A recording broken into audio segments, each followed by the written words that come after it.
এমনও তো হতে পারে আজকের দিনটাই আপনার জন্য শেষ দিন। যখন সকালে কাজে বের হবেন, দরজায় পার্টনারকে এমনভাবে বাই বলবেন যেন এটাই শেষ দেখা। প্রতি রাতে এমনভাবে বাচ্চাদের জড়িয়ে ধরে ভালোবাসি বলবেন যেন আপনি সকালে আর উঠবেন না। এমনভাবে বাবা মায়ের সাথে কথা বলবেন, খোঁজ খবর রাখবেন যেন জীবনে হয়তো আর কখনোই দেখা হবে না। শুধু পরিবার কেন, আশেপাশের মানুষ, আত্মীয় স্বজন, কলিগ, শ্বশুরবাড়ির লোকজন, সবার সাথে আমাদের অ্যাপ্রোচ এমন হওয়া উচিত যেন যে কোনো টাইমে আল্লাহর কাছে চলে যেতে হতে পারে। এমনভাবে চলবেন ঠিকই, তাই বলে অন্যায় মেনে নিতে হবে ব্যাপারটা তা নয়। অন্যায় মেনে না নিয়েও সবার সাথে ভালো থাকা যায়। সেক্ষেত্রে বাউন্ডারি দিতে হয়, ইন্টেনশন ভালো রাখতে হয়। আল্লাহ ইন্টেনশন দেখেন, আল্লাহ আখলাক দেখেন। লোক দেখানো ধর্ম সবাই করতে পারে, কিন্তু আল্লাহ তো আপনার ভেতরটা দেখতে পাচ্ছেন, তাই না? বাইরের মানুষের কাছে মুখোশ পড়া সহজ। আমরা কেমন তা সবার আগে জানে আমাদের পার্টনার, তারপর সন্তান, তারপর বাবা মা, ভাই বোন, পরিবার। অনেক মানুষ জায়নামাজে কাঁদে, তাকে কেন মানুষ ঠকালো, কিন্তু সে যে কোনো এক কালে অন্য কাউকে ঠকিয়েছে সেটা সে মনেই রাখে নাই। ধরেন আপনি একজন পুত্রবধূ, আপনার শাশুড়ি আছে, শাশুড়িকে খাওয়াবেন না ভালো কথা, কিন্তু পরে আবার কোনো একদিন নিজে শাশুড়ি হয়ে নিজের ছেলের বউয়ের নামে জায়নামাজে কাঁদিয়েন না, ছেলের বউয়ের নামে আল্লাহর কাছে অভিযোগ করিয়েন না। প্রকৃতি এই পৃথিবীতেই আপনার অনেক কর্মফল পাই পাই করে বুঝিয়ে দিতে প্রস্তুত আছে। আল্লাহ অবিবেচক নন, তিনি সব দেখেন। তাই সতর্কভাবে চলবেন, নিজের বিবেকের কাছে ক্লিয়ার থাকবেন, নিজের কাছে সৎ থাকবেন। এমন কিছু জীবনে করবেন না যেটা আপনার সাথে হলে নিতে পারবেন না। আর কঠিন বাস্তবতা হলো, এই জীবনে আপনি যার সাথে যা করবেন কোনো একদিন ঠিক তাই অন্য কারো কাছ থেকে ফেরত পাবেন।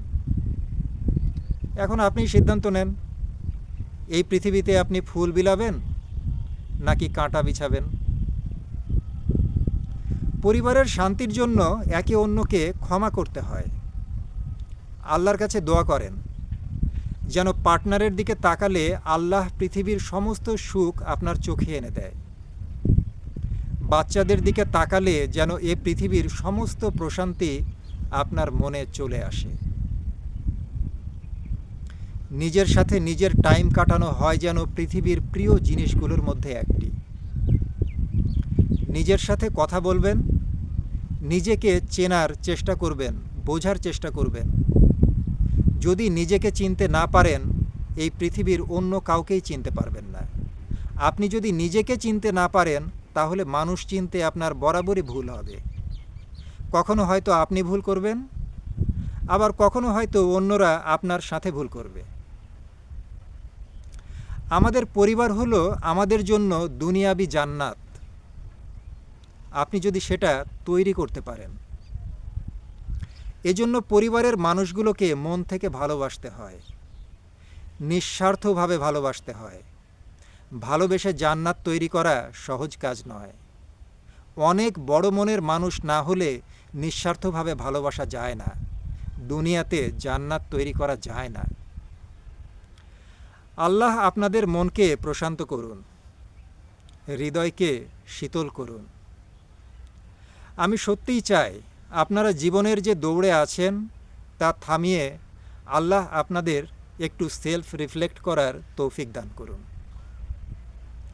সেলফ রিফ্লেক্ট মানে হলো নিজের সাথে নিজের বোঝাপড়া। আমাদের জন্য কি কতটুকু ইম্পর্ট্যান্ট সেটা বুঝতে পারা, কখন ধরে রাখতে হয়, কখন ছেড়ে দিতে হয়, কোন জিনিসের প্রায়োরিটি কতখানি আমাদের জীবনে, আমাদের ভুল কতখানি, সেটা কিভাবে সুন্দরভাবে নেভিগেট করা যায়, কিভাবে ক্ষমা করতে হয়, কিভাবে নিজের জীবনের সব দিকগুলোর সাথে সন্ধি করে শান্তি স্থাপন করা যায়, এগুলোই হলো সেলফ রিফ্লেক্ট। আমরা সবাই চলে যাব, কেউ আগে কেউ পরে। আমি যেটা বুঝি, জীবন থেকে প্রিয় মানুষ হারিয়ে গেলে শূন্যতা কিচ্ছু দিয়ে পূর্ণ হবার নয়। তবে আপনার প্রিয় মানুষটি যখন থাকবে না, সেই শূন্যতার সাথে যেন রিগ্রেট, গিল্ট এইসব যুক্ত না হয়। এমনভাবে ডে টু ডে লাইফ চলবেন সবার সাথে, এমনভাবে চলবেন যেন আগামীকাল তার সাথে আর দেখা হবে না। এই লেখাটি আমি পেয়েছি জোয়া ইসমাইলের ফেসবুক পোস্ট থেকে। জোয়া ইসমাইলকে অনেক অনেক ধন্যবাদ।